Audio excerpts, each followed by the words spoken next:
안녕하십니까.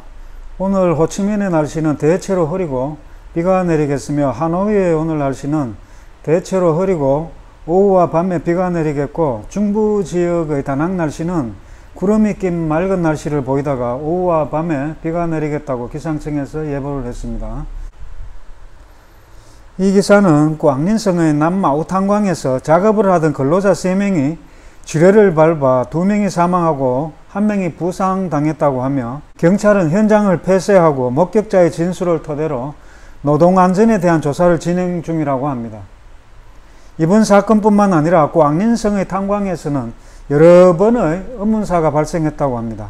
그리고 다음 사건은 호치민시에서 일어나는 사기 사건들 중에 다른 사람의 차량을 렌트한 후에 차량 등록증을 위조해서 자신의 소유로 한 다음 은행에서 담보대출을 받거나 혹은 직접 판매한 레수원 꽝씨를 기소하였고, 꽝씨는 다른 사람의 토지 문서도 위조하여 자신의 소유의 땅인 것처럼 매매를 했던 것으로 밝혀졌다고 합니다.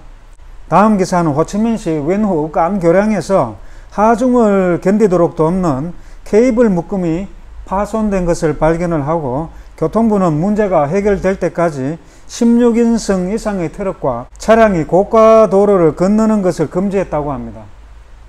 이 케이블의 파손은 전기, 배수, 통신 등의 공사 시 케이블을 혼동해서 발생할 수 있다고 합니다.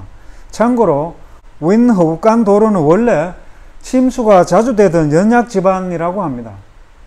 다음 기사는 호치민시 전철 1호선 건설 사업이 약 92% 진행이 되었으며, 벤탄역에서 스워이텐 정류장역까지 14개 역, 약 20km에 달하며, 고가역은 11개, 지하역은 3개이며 17개 열차 모두 올해 말 고가도로 시험 운행될 예정이고, 내년 2023년 4분기에 정식 운행할 예정이라고 합니다.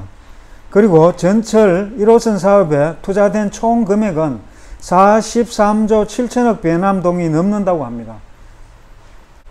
다음 기사는 탄화성의 꽝타이업에서 어제 9월 29일 오후 3시경 연구차를 밀고 묘지로 가던 중에 침수된 저지대의 전깃줄이 연구차 지붕에 걸려 끊어진 후 침수된 지역으로 떨어지자 연구차를 밀던 두 남성이 감전사를 당했다고 합니다. 그리고 nghệ安성의 많은 지역에서 폭우로 7,300채 이상의 주택이 침수가 되었다고 합니다. 침수 원인은 폭우에다 건설 중인 남북고속도로의 일부 공사 구간이 막혀서 물이 빠지지 않기 때문이라고 합니다.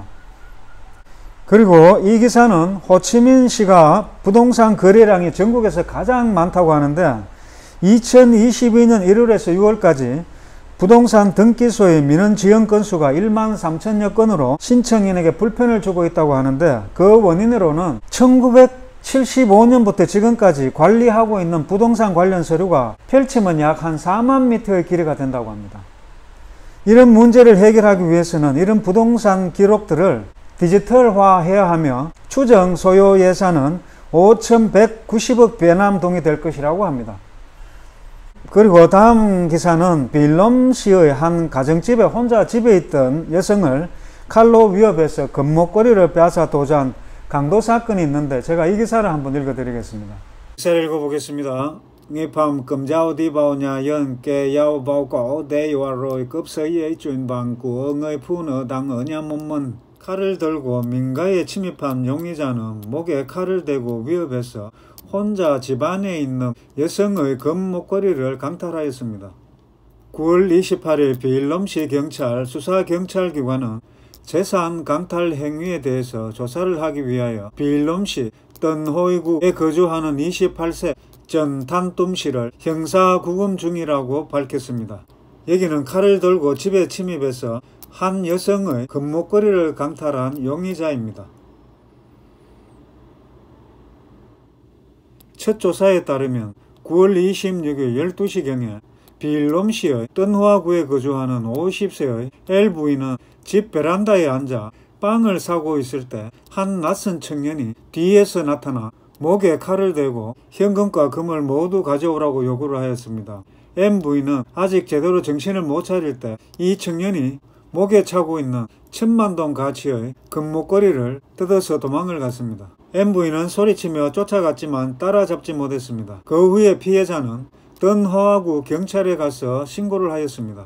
어떻게 기사 잘 읽어보셨습니까? 제가 추가로 설명을 드리면은 이 젊은 강도가 경찰 수사가 좁혀오자 도망칠 수 없다는 걸 알고 스스로 자수를 했고, 경찰서에서 진술하기를 채권 추심에 시달리다가 강도짓을 하게 되었고, 강탈한 그 금목걸이는 다른 지역의 검은방에서 740만 동에 처분했다고 진술을 했습니다.